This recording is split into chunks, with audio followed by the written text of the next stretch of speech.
un nouveau document de pièces pour voir l'outil Gousset. Je vais commencer par créer une petite structure soudée grâce à l'outil Esquisse 3D qui se trouve dans l'onglet Construction soudée.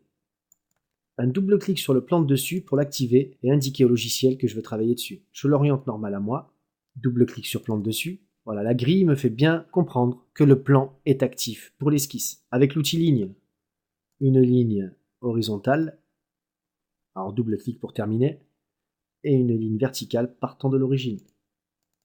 Je valide mes lignes et un double clic sur le plan de face pour l'activer et dessiner en normal A une ligne verticale partant de l'origine, comme ceci. Je prends maintenant l'outil sélectionné et je double-clique à l'extérieur du plan pour le désactiver. Une vue 3D pour vous montrer l'esquisse. Je vais ajouter des relations dans mon esquisse. Je me suis rajouté un raccourci ici, l'outil ajouter des relations. Je veux que ces deux segments soient égaux. Et je veux que cette ligne et le point d'origine aient une relation de point milieu. Des dimensions pour continuer à contraindre. 100 mm pour ces deux segments donc, qui ont une relation, et 150 mm pour celui-ci. Voilà, mon esquisse 3D est totalement contrainte. Je peux donc la valider et ajouter des éléments mécano-soudés en cliquant sur le bouton. Je vais conserver ces paramètres, ISO, tube rectangulaire plutôt que carré, en taille 50 par 30 par 2,6. Je vais sélectionner ce segment. Dans positionner le profil, je clique pour spécifier le point milieu qui est ici. J'accroche mon panneau élément, car je vais en créer d'autres. Je valide, et je clique maintenant sur celui-ci. Pareil, positionner le profil par ce point. Je valide.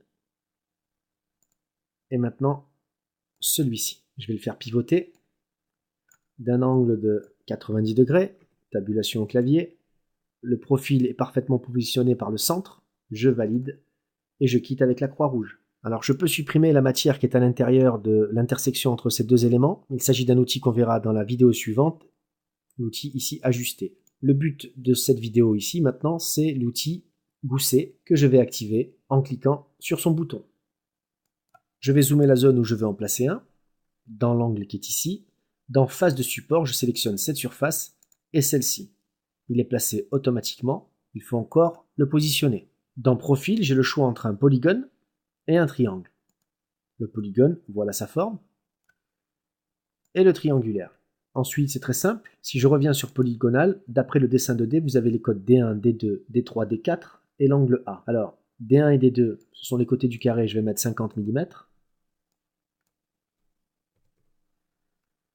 D3, je laisse 15 mm. Ensuite, vous avez le choix entre spécifier la code D4, cela désactive l'angle, ou plutôt l'angle, cela désactive D4.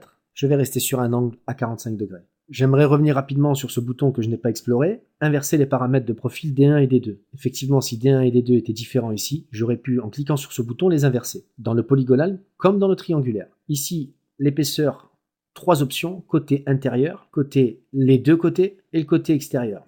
Voyons un peu le résultat. Je vais rester sur les deux côtés, sauf que j'aimerais le positionner en plein milieu des faces sélectionnées, donc il faut descendre ici, et dans Emplacement, justement vous avez au point de départ, à l'arrivée ou au milieu.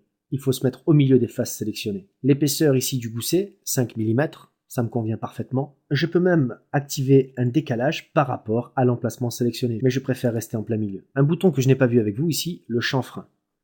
En cliquant sur ce bouton, je peux spécifier deux nouveaux paramètres, D5, D6, qui représentent les dimensions du chanfrein ici. Regardez la forme que vous pouvez donner à votre gousset. Je vais valider ce gousset, mais avant, je vais accrocher mon panneau car je vais en créer deux autres. Alors, cette fois, je veux créer le même, donc je ne touche pas aux paramètres ici, je sélectionne juste à nouveau ces deux surfaces. On a la possibilité d'avoir exactement le même. Je valide encore une fois. Le panneau étant toujours accroché, je peux encore en rajouter un. Cette fois entre ces deux faces. Et je vais lui demander un profil triangulaire. Et je vais désactiver le chanfrein. Je valide. Pour quitter cette fois, je clique sur la croix rouge. J'en ai bien créé 3. Je cache cette esquisse pour y voir un peu plus clair. Je veux rallonger ma barre qui est ici pour qu'elle déborde un peu plus par rapport au gousset. Donc dans l'esquisse 3D, je clique, j'édite l'esquisse. Il s'agit de la cote de 150. Je vais la prolonger de 20 mm, donc 170. Entrée. Et je valide l'esquisse pour voir que maintenant, ma barre est plus grande. Voilà donc comment insérer des goussets. Ne pas oublier, bien entendu, maintenant de mettre à jour la liste des pièces soudées. Clic droit. Mettre à jour. J'ai 2 goussets identiques. Ils sont donc bien répertoriés dans ce répertoire.